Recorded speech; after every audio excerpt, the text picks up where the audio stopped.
भर में corona virus संक्रमण के मामले बेकाबू होते नजर आ रहे हैं। कई राज्यों में लॉकडाउन और तमाम एहतियात बरतने के बाद भी संक्रमण पर लगाम नहीं लग पा रही है।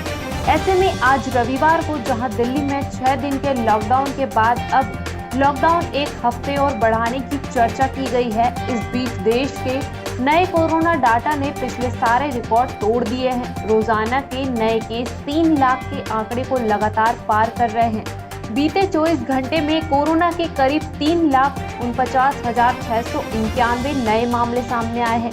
वहीं 2,767 लोगों की कोरोना के चलते मौत हुई है। सबसे ज्यादा मामले महाराष्ट्र से सामने आए हैं। इसके बाद उत्तर प्रदेश, कर्नाटक, केरल और दिल्ली के मामले हैं। बिहार में नाइट कर्फ्यू की उड़ी धज्जियां। पूर्व विधायक के उपनयन संस्कार में अक्षरा सिंह ने लगाए ठुमके। 200 पर केस दर्ज। बिहार में लगातार कोरोना के नए मरीज बढ़ रहे हैं और कोविड से होने वाले मौतों की संख्या में भी भारी इजाफा हो रहा है, जिन्हें रोकने के लिए नीतीश सरकार ने नाइट कर्फ्यू लगाया। लेकिन शनिवार को वायरल एक वीडियो में लालगंज के पूर्व विधायक मुन्ना शुक्ला इस गाइडलाइन का उल्लंघन करते दिखाई दे रहे हैं। उनके घर भोजपुरी सिनेमा की अभिनेत्री अक्षरा सिंह ने जमकर ठुमके लगाए। इस मामले में पूर्व विधायक भोजपुरी सिनेमा की अभिनेत्री अक्षरा सिंह समेत 200 अज्ञात लोगों पर प्राथमिकी दर्ज की गई है। नाराज दुकानदार ने सड़क पर फेंक दी सब्जी। बोला, मोदी भाषण देंगे और हम लोग खाना नहीं खाएंगे तो मर जाएंगे।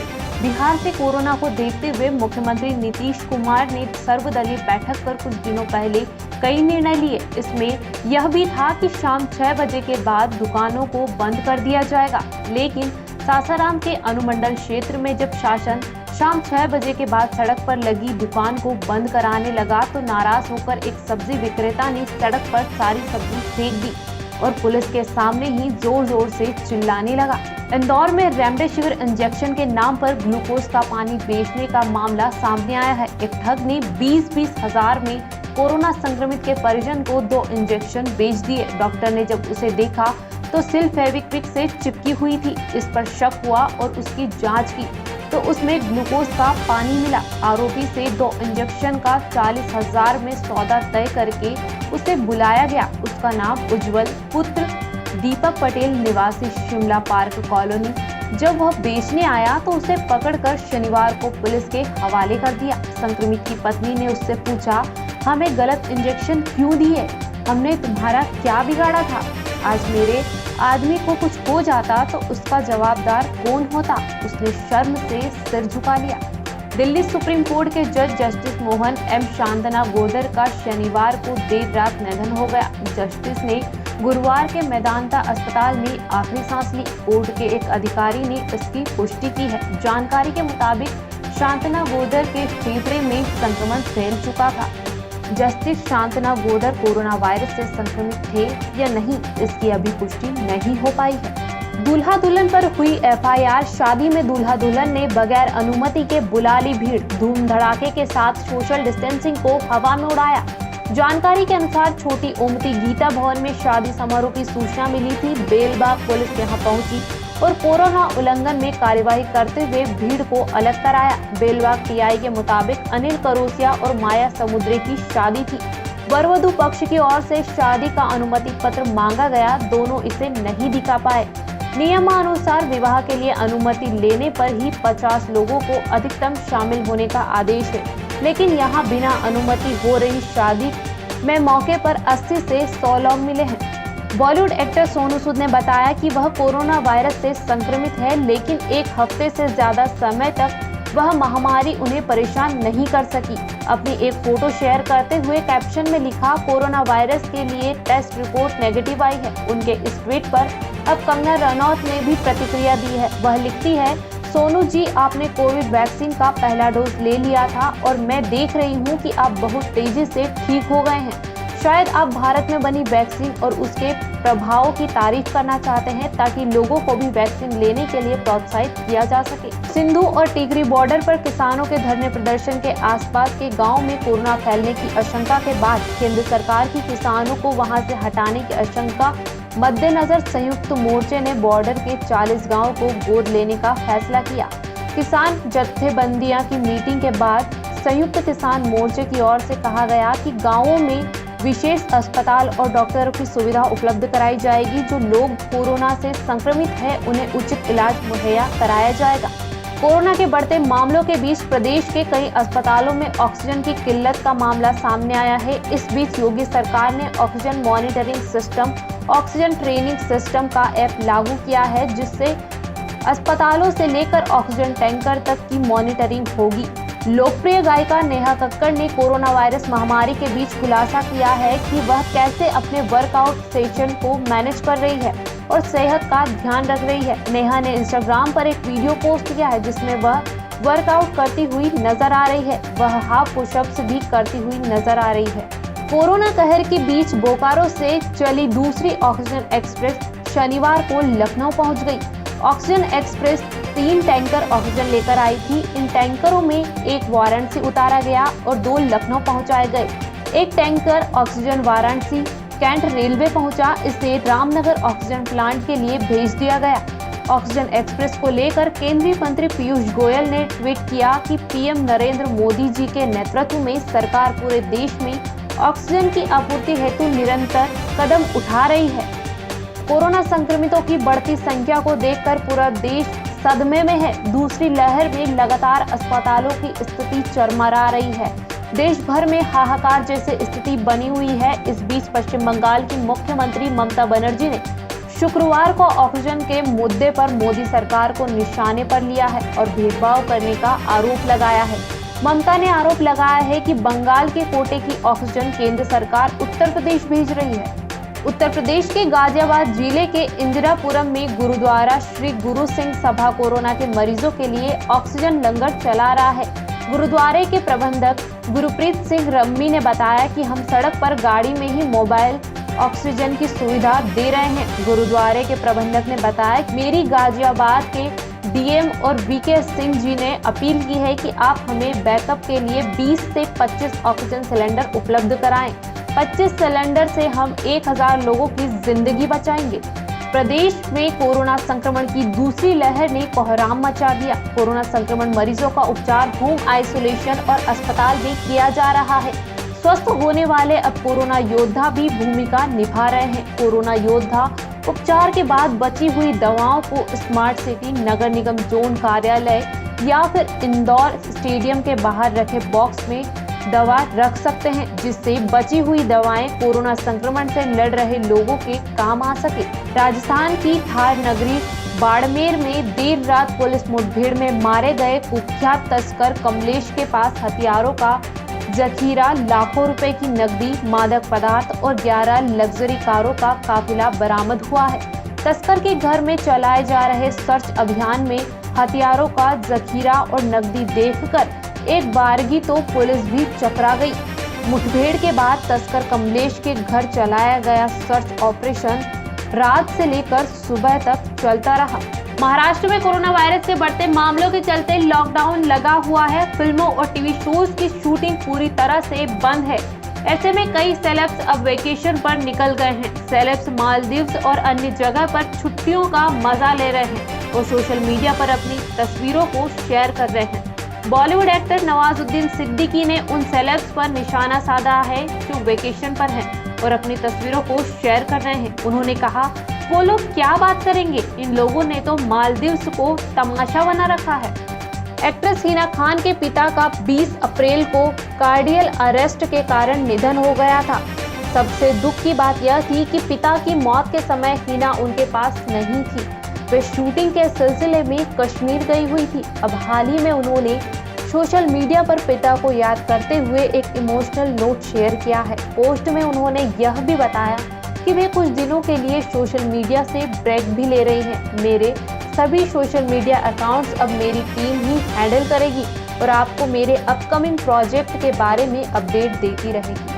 उत्तर प्रदेश के आजमगढ़ में भीषण सड़क हादसा हुआ। इस हादसे में 4 लोगों की मौके पर ही मौत हो गई, जबकि 7 अन्य घायल हो गए। सूचना पाकर मौके पर पहुंची पुलिस टीम और बचाव दल ने सभी घायलों को वाहन से निकालकर अस्पताल पहुंचाया। चिकित्सकों ने घायलों की गंभीर हालत को देखते हुए उन्हें उपचार के लिए वाराणसी रेफर कर दिया।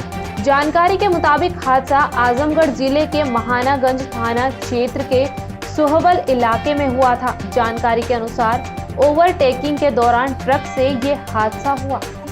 सुशांत सिंह राजपूत सुसाइड केस में जेल से छूटने के बाद रिया चक्रवर्ती की जिंदगी वापस पटरी पर आने लगी है। अब पेंडेमिक की इस मुश्किल घड़ी में रिया ने सकारात्मक पहल की। उन्होंने इंस्टाग्राम पोस्ट शेयर कर जरूरतमंदों को उनसे संपर्क करने को कहा। रिया ने पोस्ट में लिखा, कठिन समय एकता को पुकारता है। हर उस व्यक्ति की मदद करे जिन्हें सहायता चाहिए, छोटी हो या बड़ी, मदद होती है। मुझे DM करे, अगर मैं आपको किसी तरीके से मदद कर सकती हूँ, मैं अपनी ओर से पूरी कोशिश करूंगी। ख्याल रखें, दया भाव रखें, प्यार और ताकत। रिया। कोरोना मरीजों को सुविधा देने के लिए सरकार एक के बाद एक बड़े फैसले ले रही है। सूबे के मुखिया नीतीश कुमार ने पटना स्थित IGIMS में कोरोना मरीजों के मुफ्त इलाज की घोषणा की। तेजस्वी यादव ने CM नीतीश कुमार पर निशाना साधते हुए कहा, मुख्यमंत्री जी, अधूरी जानकारी मत परोसिए। यह भी बताइए कि मात्र 100 बेड यानी केवल 100 मरीजों के लिए ही यह कथित सुविधा उपलब्ध है। अगर संभव है तो संपूर्ण जानकारी के साथ लिखित आदेश की कॉपी भी सार्वजनिक की जाए। कोरोना वायरस के कारण बिगड़ते हालात के बीच केरल के वायनाड से कांग्रेस सांसद राहुल गांधी ने एक बार फिर केंद्र सरकार पर हमला बोला है। राहुल गांधी ने कहा कि कोरोना संकट के बीच PR और गैर जरूरी प्रोजेक्ट पर काम करने की बजाय केंद्र सरकार को वैक्सीन, ऑक्सीजन और दूसरी स्वास्थ्य सुविधाओं पर ध्यान देने की जरूरत है। नोएडा और ग्रेटर नोएडा के प्राइवेट अस्पतालों में कई लोग ऐसे भी एडमिट हैं जिन्हें भर्ती किए जाने की जरूरत नहीं थी। गौतम बुद्ध नगर जिला प्रशासन ने इसकी जानकारी दी है। साथ ही प्रशासन ने इन अस्पतालों के खिलाफ कार्यवाही करने के संकेत दिए। चीफ मेडिकल ऑफिसर के नेतृत्व में हेल्थ डिपार्टमेंट की टीमों ने गौतम बुद्ध नगर जिले की कई प्राइवेट अस्पतालों का दौरा किया। हेल्थ डिपार्टमेंट ने प्राइवेट अस्पतालों के ऐसे करीब 200 बिस्तर खाली करवाए। देश के हर बड़े शहर में अस्पतालों को ऑक्सीजन की कमी से जूझना पड़ रहा है। केंद्र की पहल के बाद ऑक्सीजन सप्लाई के काम में अब वायुसेना के बाद नौसेना को भी लगा दिया गया है। भारतीय वायुसेना ऑक्सीजन के खाली टैंकरों को प्लांट तक पहुंचा रही है। वायुसेना का मालवाहन C-17 विमान सिंगापुर से 4 स्पेशल ऑक्सीजन टैंकर एयरलिफ्ट कर ला रहा है। पश्चिम बंगाल में राजनीतिक हिंसाओं का दौर जारी है। बंगाल में 26 अप्रैल और 29 अप्रैल को 7वें और 8वें चरण की वोटिंग होनी बाकी है। बंगाल के नेहाटी में बीजेपी समर्थकों के घरों पर बमबाजी की घटना सामने आई है। घटना को लेकर शनिवार की सुबह से ही बीजेपी समर्थकों ने थाने का घेराव किया और देर तक नारेबाजी की।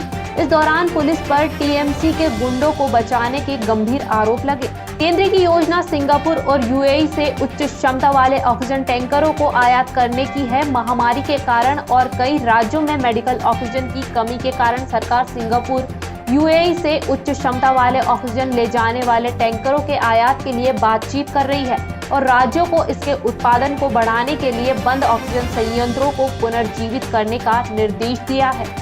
दिल्ली में लॉकडाउन एक हफ्ते के लिए बढ़ा दिया गया है। मुख्यमंत्री अरविंद केजरीवाल ने रविवार को कहा कि अगले सोमवार यानी 3 मई सुबह 5 बजे तक लॉकडाउन लागू रहेगा। उन्होंने कहा कि संक्रमण के खिलाफ लॉकडाउन ही आखिरी हथियार है। इससे पहले दिल्ली में 19 अप्रैल को रात 10 बजे से लॉकडाउन शुरू हुआ था, जो 26 अप्रैल सुबह 5 बजे खत्म होने वाला था। मुकेश अंबानी की फ्रंटनर कंपनी रिलायंस इंडस्ट्रीज लिमिटेड ने ब्रिटेन के आलीशान और लोकप्रिय देश क्लब और luxury golf resort stock park को 592 रुपए में खरीदा है। स्टोक पार्क बकिंघमशायर में एक निजी खेल और अवकाश संपत्ति है जो 300 एकड़ के बीच में स्थित है। तमिलनाडु विधानसभा चुनाव को लगभग फिल्मी सितारों का चुनाव बनाने की कसरत परवान चढ़ने से पहले ही गच्चा खा बैठी। करिश्माई तमिल अभिनेता सुपरस्टार रजनीकांत ने प्रशंसकों के तमाम दबावों के बावजूद दोबारा साफ कर दिया है, अब रियासत में उतरना उनके लिए मुमकिन नहीं है। वहीं तमिल फिल्मों के दूसरे बड़े स्टार कमल हासन अपनी पार्टी बनाकर चुनाव में उतरने के लिए तैयार है। भारत में कोरोना की रफ्तार अब काफी तेज हो गई है और हर दिन रिकॉर्ड तोड़ रही है, मामले सामने आ रहे हैं। इस बीच कोरोना को मात देने के मिशन को रफ्तार देने के लिए भारत सरकार की ओर से बड़ा कदम उठाया गया।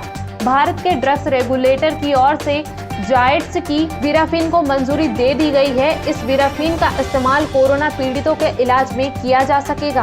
केंद्र के 3 नए कृषि कानूनों के खिलाफ किसानों का आंदोलन जारी है। इस बीच विभिन्न राज्यों के 10 किसान संगठनों ने कृषि कानूनों को किसान हितैषी बता दिया। संगठनों ने केंद्रीय कृषि मंत्री नरेंद्र सिंह तोमर से मुलाकात की और अपना समर्थन पत्र सौंपा। रविवार को उत्तराखंड के 100 से ज्यादा किसानों का प्रतिनिधिमंडल तोमर से मिला और उनसे आग्रह किया कि इन किसान हितैषी कानूनों को निरस्त नहीं किया जाए। मध्य प्रदेश में कोरोना से हालात खराब होते जा रहे हैं। अलीराजपुर जिले की जोवट विधानसभा से कांग्रेस विधायक कलावती भूरिया की कोरोना से मौत हो गई। वह इंदौर के प्राइवेट हॉस्पिटल में विगत 14 दिनों से भर्ती थी। 2 दिन से ज्यादा तबीयत खराब थी।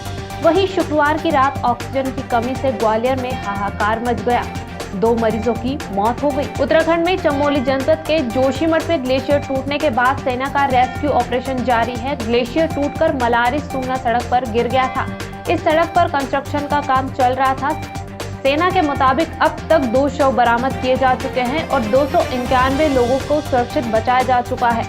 खराब मौसम के चलते रात में रेस्क्यू ऑपरेशन रोक दिया गया था। अब सुबह होते ही इसे फिर से शुरू कर दिया गया है। देश में तेजी से बढ़ते कोरोना मरीजों के आंकड़े और ऑक्सीजन की कमी को देखते हुए रक्षा मंत्रालय ने जर्मनी से 23 मोबाइल ऑक्सीजन जनरेशन प्लांट हवाई जहाज के जरिए मंगाने का फैसला किया है। रक्षा मंत्रालय के मुख्य प्रवक्ता भारत भूषण बाबू ने शुक्रवार को जानकारी देते हुए बताया कि प्रत्येक मोबाइल प्लांट की क्षमता 40 लीटर ऑक्सीजन प्रति मिनट और 2400 लीटर ऑक्सीजन प्रति घंटा उत्पादन करने की है। इन प्लांट की स्थापना कोविड-19 के मरीजों का इलाज करने वाले आर्म्ड फोर्स मेडिकल सर्विस के अस्पतालों में की जाएगी। सोशल मीडिया पर एक मैसेज बहुत तेजी से वायरल हो रहा है, जिसमें दावा किया जा रहा है कि बॉलीवुड के दिग्गज संगीतकार श्रवण कुमार राठौर की डेड बॉडी देने से मुंबई के रहेजा हॉस्पिटल ने इनकार कर दिया है और उनके परिवार पर 10 लाख रुपए का बिल जमा करने के लिए दबाव बनाया जा रहा है। उत्तर प्रदेश में कोरोना वायरस का संक्रमण कहर मचा रहा है। प्रदेश में शुक्रवार को बीजेपी के 2 विधायकों समेत रिकॉर्ड 196 लोगों की मौत हो गई। वहीं कोरोना के रिकॉर्ड 37,000 से ज्यादा नए केस सामने आए। राजधानी लखनऊ में पश्चिम क्षेत्र के बीजेपी विधायक सुरेश चंद्र श्रीवास्तव का शुक्रवार देर शाम निधन हो गया। वहीं कुछ समय पहले ही औरैया के बीजेपी विधायक रमेश दिवाकर ने भी कोरोना महामारी के चलते दम तोड़ दिया। असम में दूसरे राज्य से आने वाली फ्लाइट्स के यात्रियों का असम पहुंचने पर कोविड-19 टेस्ट किया जा रहा है। राज्य सरकार यात्रियों की फ्लाइट में चढ़ने से पहले ही दूसरे राज्यों की कोविड टेस्ट रिपोर्ट को नहीं मान रही है। इससे यात्रियों को भी परेशानी का सामना करना पड़ रहा है। कर्नाटक सरकार ने कोरोना को देखते हुए 4 मई तक सोमवार से शुक्रवार तक आंशिक लॉकडाउन लगाने का फैसला किया है। वीकेंड पर पूर्ण लॉकडाउन रहेगा। प्रशासन ने सख्ती से नियमों का पालन कराने के लिए कमर कस ली है। गुरुवार को सभी गैर जरूरी वस्तुओं की दुकानों को बंद कराया गया। बिहार में कोरोना संक्रमण के बढ़ते मामले अब लोगों को डराने लगे हैं। इस बीच राज्य में कोरोना संक्रमितों की बढ़ती संख्या के कारण रिकवरी रेट में लगातार गिरावट दर्ज की जा रही है। स्वास्थ्य विभाग के आंकड़ों पर गौर करें तो राज्य में मार्च महीने के मध्य में रिकवरी रेट का प्रतिशत जहां 99% करीब था, वहीं अब यह रेट लुढ़क कर 80% के करीब पहुंच गया है। यानी 1 महीने में रिकवरी रेट करीब 19% नीचे गिर गया है। मध्य प्रदेश में ऑक्सीजन की कमी से मौतों का सिलसिला रुक नहीं रहा है। जबलपुर में 8 दिन में दूसरी बार गुरुवार रात 5 कोविड मरीजों की मौत हो गई। जबलपुर के गैलेक्सी हॉस्पिटल में आधी रात ऑक्सीजन सप्लाई खत्म होने से 5 मरीजों की मौत हो गई। मरीजों की मौत पर हंगामा खड़ा हो गया। लोगों का गुस्सा देख डॉक्टर नर्स अस्पताल छोड़कर भागे। पिछले 16 दिनों में मध्य प्रदेश में 61 मौतें ऑक्सीजन की कमी से हुई है। सोशल मीडिया पर दमोह लोकसभा क्षेत्र के सांसद और केंद्रीय मंत्री प्रहलाद पटेल का वीडियो जमकर वायरल हो रहा है। वीडियो में केंद्रीय मंत्री पटेल से एक युवक ऑक्सीजन सिलेंडर की व्यवस्था कराने की बात कह रहा है। इस पर मंत्री ने युवक से कहा, पहले भाषा ठीक करो, ऐसा बोलोगे तो 2 थप्पड़ खाओगे। एमपी के मंत्री गोपाल भार्गव की दरियादिली, कोविड सेंटर के लिए डॉक्टर की वैकेंसी निकाली, अपनी जेब से देंगे 2 लाख रुपए सैलरी। दरअसल कोरोना के चलते मध्य प्रदेश के अस्पतालों में स्टाफ की कमी होने लगी है। प्रदेश सरकार के मंत्री ने अपने क्षेत्र गड़ाकोटा में कोविड सेंटर के लिए विशेषज्ञ डॉक्टर के लिए वैकेंसी निकाली है, जिनकी सैलरी वह अपनी जेब से देंगे। इंदौर के पूर्व सांसद महाजन को बुखार की शिकायत के बाद स्थानीय बॉम्बे अस्पताल में भर्ती कराया गया। गुरुवार को उनकी कोरोना रिपोर्ट नेगेटिव आई। उन्हें मामूली बुखार है, लेकिन सोशल मीडिया पर भी अफवाहों का दौर चला। कांग्रेस नेता शशि थरूर ने भी ट्वीट करके डिलीट किया। वहीं सुमित्रा महाजन के छोटे बेटे मंदार महाजन ने बताया कि मेरी मां पूरी तरीके से स्वस्थ है। सोशल मीडिया पर चल रही खबर पूरी तरीके से गलत है। इस मामले में सुमित्रा महाजन ने जाहिर की नाराजगी। निधन की खबरों पर नाराजगी जाहिर करते हुए सुमित्रा महाजन ने कहा कि आखिर न्यूज चैनल इंदौर प्रशासन से पूछे बगैर कैसे मेरे कथित निधन की खबर चला सकते हैं। मेरे भतीजे ने ट्वीट पर राशि थरूर की बात का खंडन किया, लेकिन ऐसा लिखने की जल्दी क्या थी। प्रधानमंत्री नरेंद्र मोदी ने देश में कोरोना के कोहराम और ऑक्सीजन संकट के बीच दम तोड़ते मरीजों के हित में 11 राज्यों और केंद्र शासित प्रदेशों के मुख्यमंत्रियों के साथ चर्चा की। इस दौरान पीएम मोदी ने कहा कि अगर हम एक राष्ट्र की भावना से काम करेंगे तो संसाधनों की कोई कमी नहीं होगी। उन्होंने कहा कि रेलवे और एयरफोर्स को लगाया ताकि ऑक्सीजन टैंकर्स के पहुंचने में कम से कम समय लगे। इसके साथ ही पीएम ने राज्य सरकारों से अनुरोध किया कि आवश्यक दवाओं और इंजेक्शन के जमाखोरों पर कड़ी कार्यवाही करें। शहर में लगातार कोरोना मरीज की तादाद बढ़ती जा रही है, जिसके चलते इंदौर कलेक्टर मनीष सिंह द्वारा इंदौर में 10 दिन का जनता कर्फ्यू लगाया गया। प्रथम दौर में हल्की फुल्की सख्ती दिखाई दी, तो वहीं शुक्रवार को सुबह से ही आम जनता सड़कों पर बेवजह घूमती नजर आई। शहर की आम जनता प्रशासन की गाइडलाइन की धज्जियां उड़ाते दिखाई दी। सड़कों पर आम जनता बेवजह घूमती नजर आ रही है, जिसके चलते एक और प्रशासन द्वारा सख्ती की बात की जा रही है, वहीं दूसरी ओर सुबह से ही ना तो चौराहों पर कोई पुलिस अधिकारी है और ना ही पुलिस का कोई अमला नजर आ रहा है। इंदौर में राहगीरों से मोबाइल छीनकर लूट की वारदात को अंजाम देने वाले 3 आरोपियों को पुलिस ने गिरफ्तार किया है। पकड़े गए आरोपियों से मोबाइल फोन और एक 2 व्हीलर वाहन बरामद किया है। दरअसल MIT थाना क्षेत्र पुलिस ने चेकिंग के दौरान बाइक से इलाके में घूम रहे 2 युवकों को पुलिस ने संदेह के आधार पर पकड़ लिया, लेकिन जब उनसे सख्ती से पूछताछ की गई तो तीनों आरोपियों ने अपना नाम अजय, भूपेंद्र और अमित बताया, जिन पर अलग अलग थाना क्षेत्रों में चोरी और लूट के कई मुकदमे दर्ज थे। सेंट्रल कोतवाली थाना क्षेत्र स्थित स्वास्थ्य विभाग के परिसर की बिल्डिंग के फर्स्ट फ्लोर में बने अकाउंट सेक्शन में अचानक आग लग गई। सूचना के बाद दमकल की टीम मौके पर पहुंची। काफी मशक्कत के बाद आग पर काबू पाया गया। बताया जा रहा है कि शॉर्ट सर्किट की वजह से आग लगी है। वहीं अकाउंट सेक्शन में रखे सभी रिकॉर्ड बुरी तरह जलकर खाक हो गए। सूचना के बाद स्वास्थ्य विभाग के CMHO भी देर रात मौके पर पहुंचे। इंदौर में बढ़ते कोरोना के चलते अस्पतालों में ऑक्सीजन की कमी को दूर करने के उद्देश्य से मंत्री तुलसी सिलावट ने चोइथराम हॉस्पिटल का दौरा किया, जहां उन्होंने बताया कि चोइथराम हॉस्पिटल इंदौर में बड़ा कोविड-19 सेंटर है और यहां पर लगभग 200 कोरोना के मरीज भर्ती है। फिलहाल शहर के अस्पतालों में ऑक्सीजन की कमी के बीच राहत की बात यह है कि चोइथराम हॉस्पिटल में 70% ऑक्सीजन स्वयं कन्वर्ट करते हैं, जिससे मरीजों को उपलब्ध कराई जा रही है। प्लांट में करीब 3 से 4 माह का समय लगेगा। मंत्री ने कहा कि इसको लेकर प्रदेश सरकार गंभीरता से विचार कर रही है, ताकि अस्पतालों में ऑक्सीजन की कमी को जल्द से जल्द दूर किया जा सके। मेलानिस्टिक ब्लैक टाइगर नंदनकानन से इंदौर के प्राणी संग्रहालय लाया गया, जहां प्राणी संग्रहालय प्रभारी डॉक्टर उत्तम यादव ने उसका स्वागत किया। आपको बता दें, मेलानिस्टिक ब्लैक नर बाघ 4 साल का है और मादा सफेद बाघ की खासियत यह है कि इसके शरीर पर काली पट्टी है, जो कि दर्शकों को अपनी ओर आकर्षित करने में सक्षम है।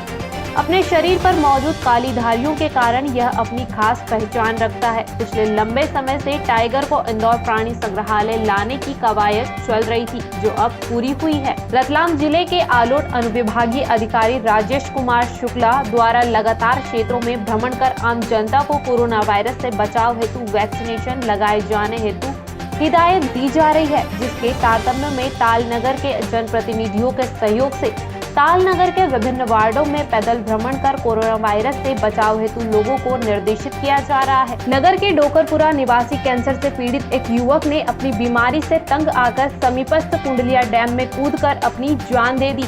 SDRF के दल द्वारा बड़ी मशक्कत के बाद डैम के पानी से युवक को बाहर निकाला गया। जानकारी के मुताबिक पुलिस थाना प्रभारी अनिल पुरोहित ने बताया कि शुक्रवार को कुंडलिया डैम के चौकीदार गया प्रसाद द्वारा प्रातः 11 बजे सूचना दी गई। सूचना पर सीआरपीसी की धारा 174 में मार्ग कायम कर जांच में लिया गया। थाना प्रभारी ने बताया कि तत्काल जिला मुख्यालय पर होमगार्ड कमांडेंट को सूचना देकर एसडीआरएफ के दल को बुलाया गया।